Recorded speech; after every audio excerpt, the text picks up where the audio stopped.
The year 1888, London, a name whispered in fear, Jack the Ripper. He stalked the night, his victims women living in the city's underbelly. Their lives, already hard, were snuffed out in a brutal frenzy. Jack the Ripper became a monster, a nightmare made flesh. His crimes, a gruesome spectacle, shocked Victorian society. The brutality was startling, the precision chilling. The fog-choked streets of Whitechapel held their breath, waiting for the next horrific discovery. The Ripper's reign of terror was short, but the scar he left on London's psyche was deep. He vanished as quickly as he appeared, leaving behind a trail of unanswered questions. Who was this monster? Why did he kill?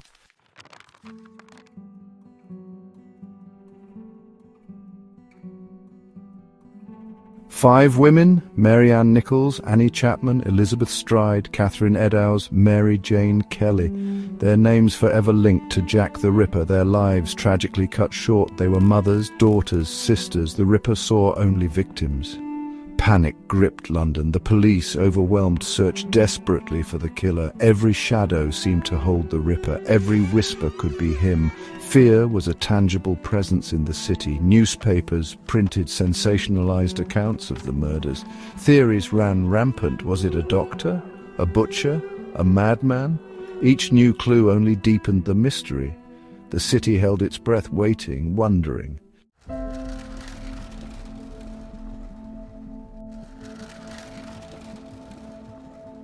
Over a century has passed since Jack the Ripper stalked Whitechapel. The cobblestone streets remain, but the fog of fear has lifted. Yet the Ripper's legend lives on. He is a ghost story, a true crime obsession. Books, films and documentaries have tried to unmask him. Countless suspects have been investigated. Was it Montague Druitt, Aaron Kosminski, Prince Albert Victor? The theories are endless, each more intriguing than the last. Now a new chapter unfolds. Modern science offers a tantalizing possibility: DNA evidence. A shawl discovered near a victim might hold the key to finally identifying Jack the Ripper. Could this be the break in the case everyone has been waiting for?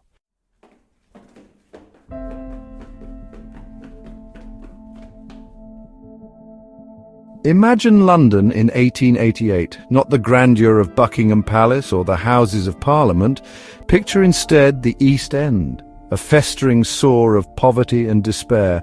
Whitechapel, its heart pulsed with a different kind of life. Cobblestone streets, slick with mud and God knows what else, snaked through a maze of overcrowded tenements. Gaslight flickered, barely piercing the perpetual gloom. The air, thick with coal smoke and the stench of decay, clung to you like a shroud. Whitechapel was a place of desperate survival. Work was scarce, hunger a constant companion. Alcohol offered the only escape, fueling violence and desperation. It was a breeding ground for vice, a haven for the lost and the forgotten.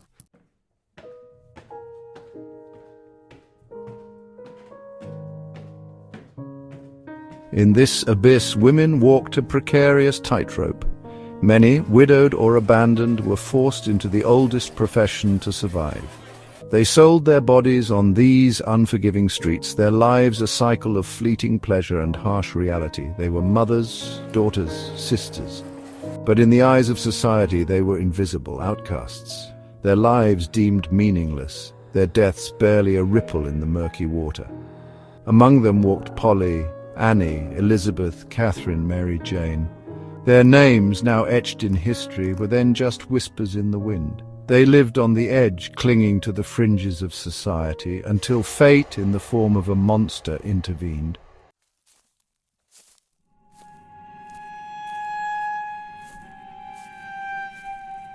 For in this teeming underbelly a predator lurked. He moved through the fog and shadows, unseen, unknown. He was a phantom, preying on the most vulnerable. His name, whispered in fear, sent chills down the bravest soul. Jack the Ripper, his hunting ground was Whitechapel. Its dark alleys and desolate squares became his macabre stage. The fog, a sinister accomplice, shrouded his deeds in a veil of secrecy. His victims, chosen seemingly at random, were brutally slain. their throats slashed, their bodies mutilated with a savagery that defied comprehension. Each murder, more gruesome than the last, tightened the grip of fear on Whitechapel.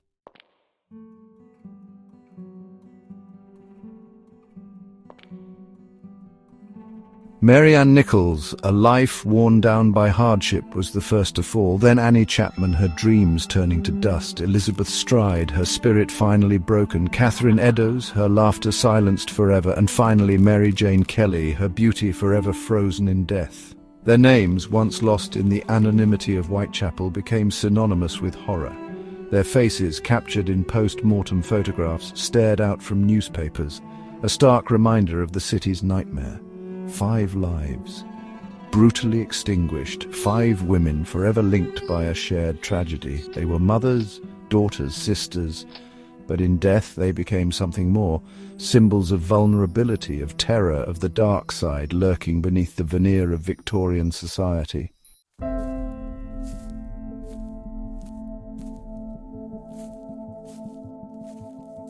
The murders sent shockwaves through London. Whitechapel, already teetering on the edge, plunged into chaos. The police, caught off guard, scrambled to find the monster in their midst. Inspector Lestrade, his face etched with worry, led the investigation. His men, overwhelmed by the gruesome task, combed the streets, searching for clues. Every blood-stained alleyway, every shadowy corner, a potential piece of the puzzle. But Jack the Ripper, a phantom in the fog, seemed to vanish into thin air. The murders continued, each one a bloody testament to his elusiveness. The press, hungry for a story, dubbed him Jack the Ripper, a name that would forever be etched in the annals of crime.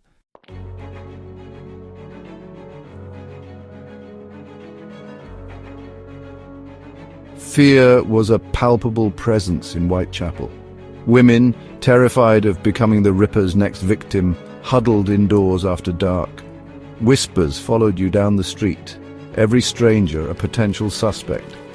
The police, desperate for a breakthrough, chased every lead, no matter how tenuous. Psychics and clairvoyants offered their services, their pronouncements only adding to the confusion. The city held its breath, waiting, wondering, fearing. Theories abounded, each more outlandish than the last. Was it a butcher skilled with a knife, a doctor with a morbid fascination for anatomy, or something more sinister, a creature of darkness preying on the innocent?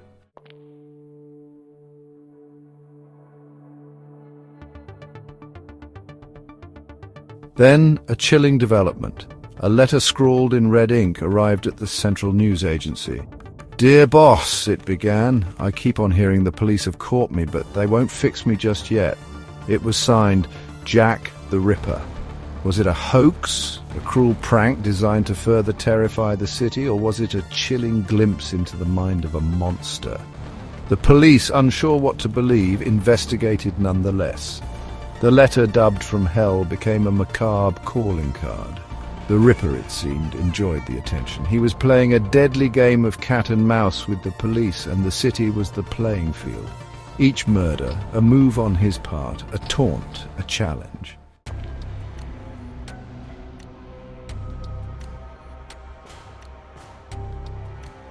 Section 4. Faces in the crowd. Suspects emerged from the fog, each with their own dark secrets. Montague Druitt, a barrister who vanished after the murders, his life a tangle of rumours and speculation. Aaron Kosminski, a Polish immigrant driven mad by paranoia, his hatred of women a terrifying possibility. Dr. Francis Tumblety, an American quack doctor with a penchant for collecting female body parts, his eccentricities bordering on the macabre. And even, whispered some, a member of the royal family, Prince Albert Victor. His alleged involvement a scandal too explosive to contemplate. The police, drowning in a sea of possibilities, chased every lead, every whisper, every shadow. But Jack the Ripper, a master of disguise, remained one step ahead, his true identity shrouded in mystery. For over 100 years, the ghost of Jack the Ripper haunted the cobbled streets of Whitechapel. The crimes remained unsolved. Generations of investigators grappled with the puzzle. The 20th century brought forensic advancements. Fingerprinting and blood typing might have unmasked the killer. Yet the Ripper remained beyond modern technology. A shawl surfaced at an auction said to belong to Catherine Eddowes.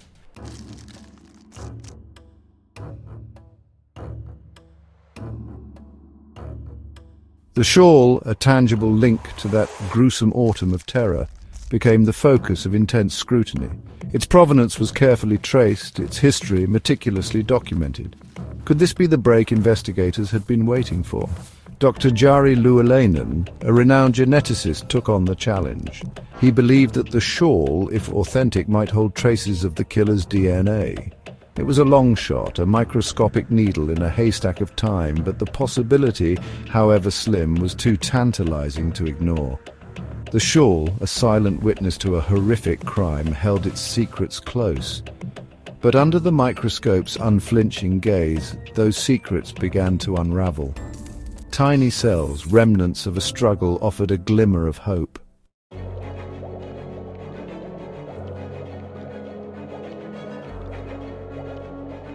Section 3, DNA, the silent witness. The analysis was painstaking, fraught with challenges. The DNA, degraded by time and exposure, was like a faded whisper, difficult to decipher. Contamination, a constant threat, loomed large. One stray molecule, one false reading could derail the entire investigation. But slowly, painstakingly, a genetic profile began to emerge. It was compared to samples taken from descendants of Aaron Kosminski, one of the prime suspects from the original investigation. The results, when they came, sent shockwaves through the world of forensic science. The DNA from the shawl showed a close match to Kosminski's descendants. It wasn't a perfect match. The passage of time had taken its toll, but it was close enough to be considered compelling evidence. Had Jack the Ripper finally been unmasked?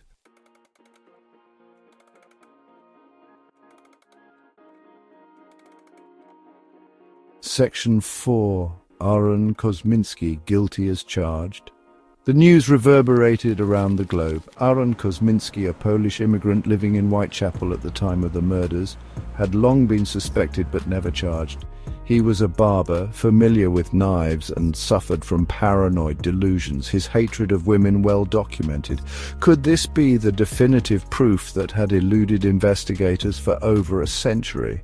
Had modern science finally brought a monster to justice, albeit posthumously? The evidence, while compelling, was not without its critics. Some questioned the authenticity of the shawl, its journey through time shrouded in uncertainty. Others pointed to the possibility of contamination, arguing that the DNA evidence, while intriguing, was not conclusive. The debate raged on, fueling the flames of a mystery that refused to die.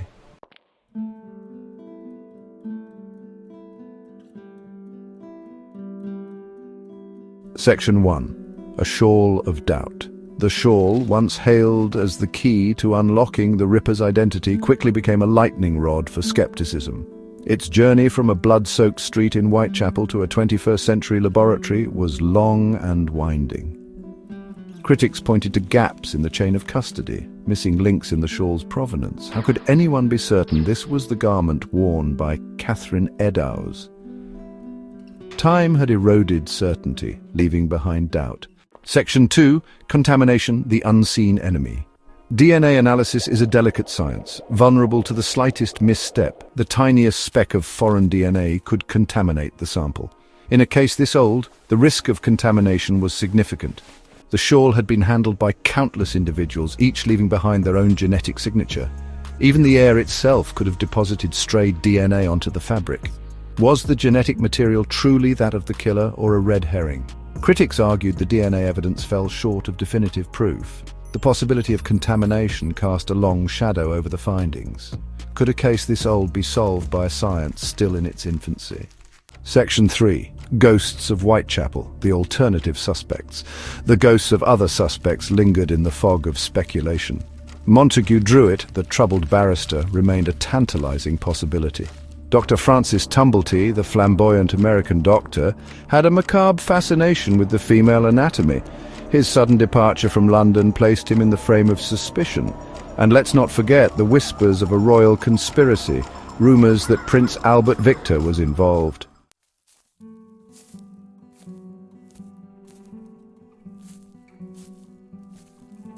Section 4, a mystery rekindled.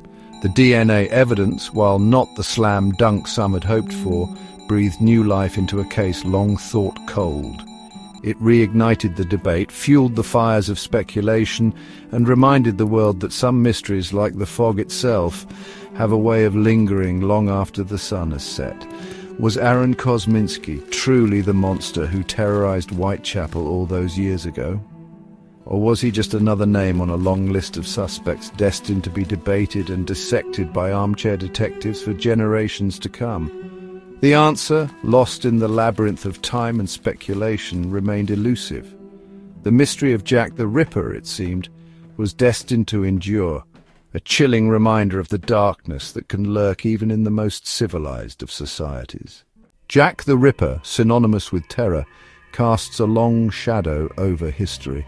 More than a century later, he remains an enigma, fascinating both amateur sleuths and criminologists. His brutal crimes and chilling taunts contribute to his enduring mystique. The Ripper's crimes had a profound impact on criminal investigation techniques. The case exposed the limitations of the Victorian police force. It highlighted the need for a more scientific approach to crime solving. The Ripper's reign became a catalyst for modernizing law enforcement.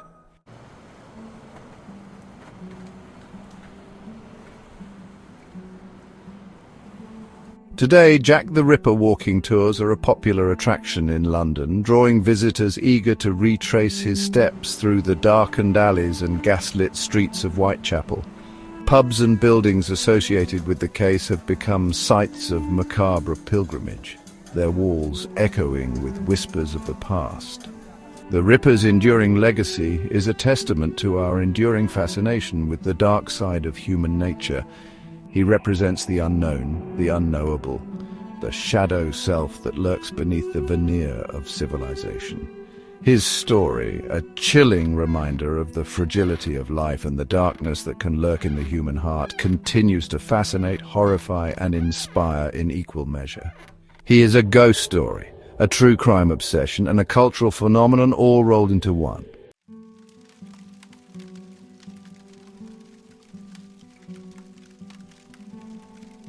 Despite the passage of time and the tireless efforts of amateur sleuths and professional investigators, the identity of Jack the Ripper remains a mystery.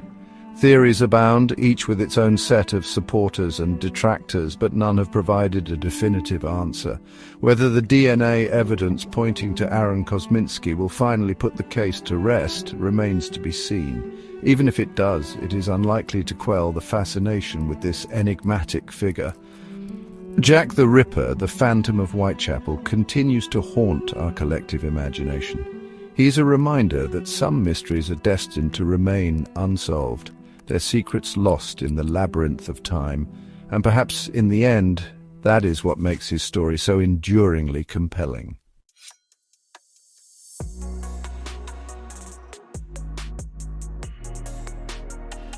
The evidence, meticulously gathered and analyzed, points a finger towards Aaron Kosminski.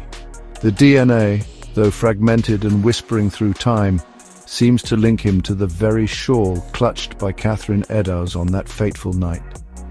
Could this be the long-awaited breakthrough, the missing piece of the puzzle that historians and armchair detectives have sought for over a century? The science is compelling, offering a tantalizing glimpse into the past, yet doubts linger like the fog that once shrouded Whitechapel.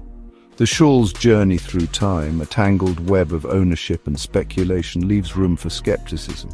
Contamination, the unseen enemy of forensic science, casts its shadow over the findings.